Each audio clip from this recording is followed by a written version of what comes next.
You know the F4U Corsair, the iconic fighter of the Pacific that protected American ships and dueled with the best of the Japanese aircraft. But in this video, we will cover some things that you may not know, the details that history can sometimes overlook, featuring commentary from experts on this aircraft as well as current Corsair pilots. So here are 5 relatively unknown facts about the F4U Corsair.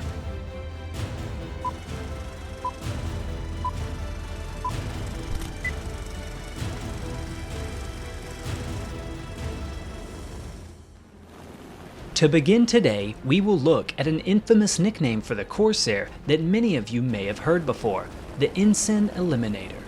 But why exactly did it receive this nickname, and what aspects caused it to have such a negative reputation early on? In design, the primary characteristics that the Corsair had to have were folding wings for storage on board aircraft carriers and an extremely powerful engine. This powerful engine was a necessity because naval aircraft were built to be heavy and durable so that they could withstand the extreme stress of deck landings. But using this powerful engine and the large propeller that went along with it, Chance Vaught, the designer of the aircraft, had to solve some problems. One of these was that with the large propeller, the landing gear struts needed to be long enough to allow proper clearance from the deck. The size of the wing was not large enough to fit landing gear struts that could provide enough ground clearance. The designers, however, would solve this problem with a brilliant feature, the inverted gull wing. The reason for that was they wanted to put that big Pratt & Whitney 2800 on it, and they wanted to put a big enough prop on it to get as much as they could out of the engine. So to do that, they had to get that prop away from the ground, and the easiest way to do that was to put the gull wing on it. Not only would this feature solve the landing gear problem, but it would also provide an added benefit. Because the gull wings on the airplane were designed because the propeller is so big.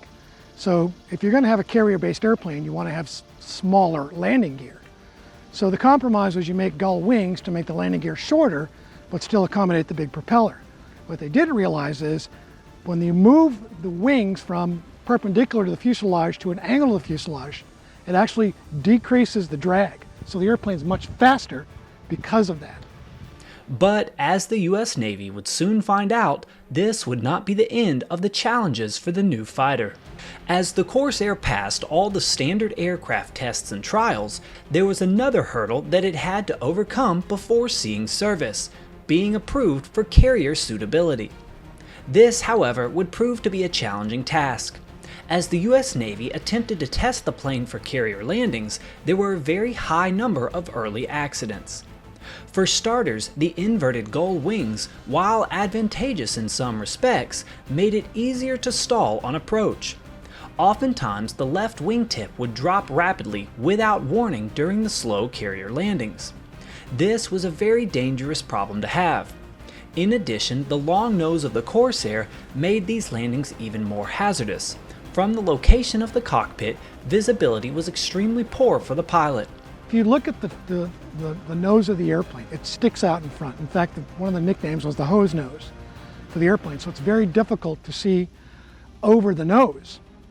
And the carrier approaches at that time that they were flying, when like the Dallas and the Avenger, weren't allowed you to be able to see the LSO, the person who was giving you directions to land.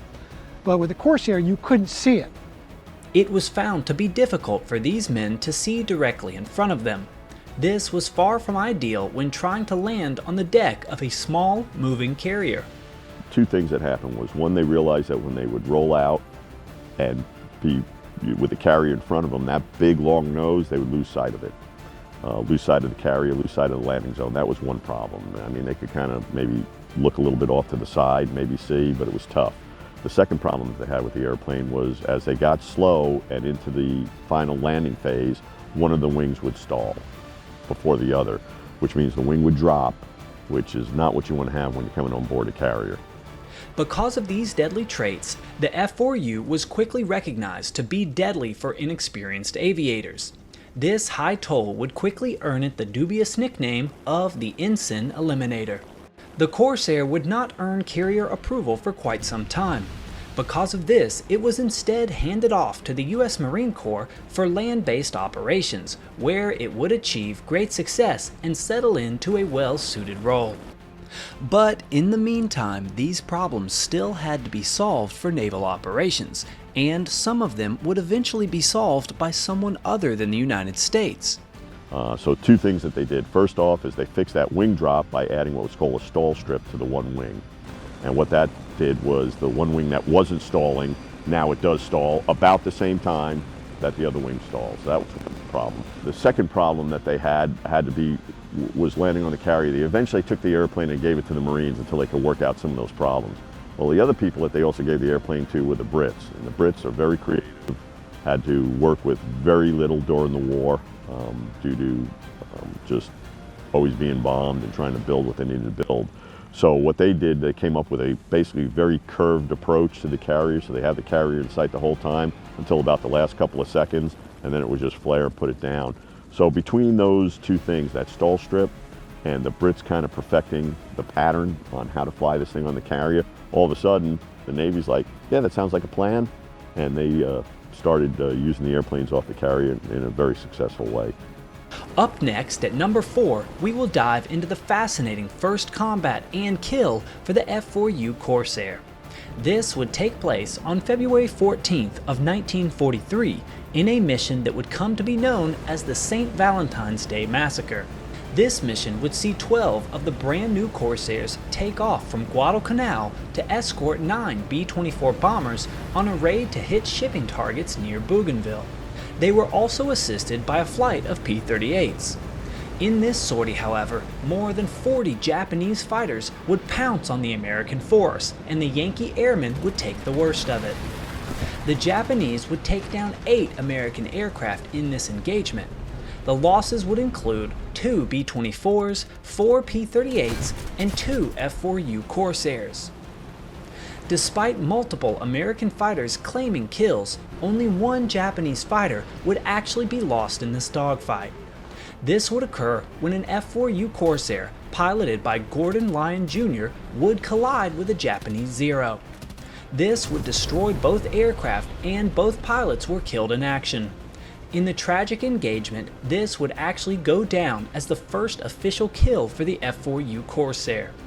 After the high losses in this mission, strategy had to be reassessed and daylight raids over this area would be postponed.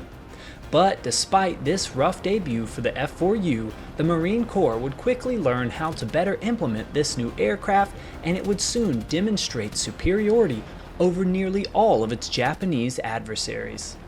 At number 3, we will look at a version of the Corsair that many are unaware of. The F4U that was picked up for use by the British Royal Navy. Early on in the war, the Royal Navy found that they truly lacked any quality carrier-based fighters. They did have some variations of their land-based aircraft, but generally they were lacking in crucial features. Thus, when they had the opportunity to switch over to the Corsair, they greatly welcomed the new plane to their fleet. The Royal Navy, however, quickly realized, like the Americans had, that there were some major difficulties with landings on carriers. But as it was still the best option they had, they did what they could to make it workable. In addition to the improved landing approach, they would also proceed to make a few physical changes to the F4U that improved performance. The first and most recognizable was that all of their Corsairs had clipped wings. This was initially done to allow for better storage on their carrier, but it was actually found that this also improved the stall characteristics on approach, allowing for a safer plane for their pilots.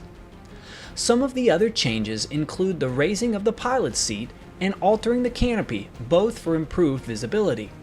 After these changes were made, the Royal Navy found themselves with a solid new carrier-based fighter and used it effectively in multiple theaters.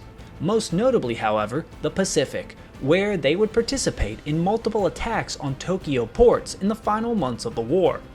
Ironically, at the end of the conflict, according to the terms of the Lend-Lease Agreement, all of the British Corsairs had to either be paid for in full or returned to the United States. And as the United Kingdom lacked the funds to pay for their new aircraft, and the United States likely had no desire for further surplus, they would all be subsequently pushed overboard into the waters off the coast of Australia shortly after the Japanese surrender.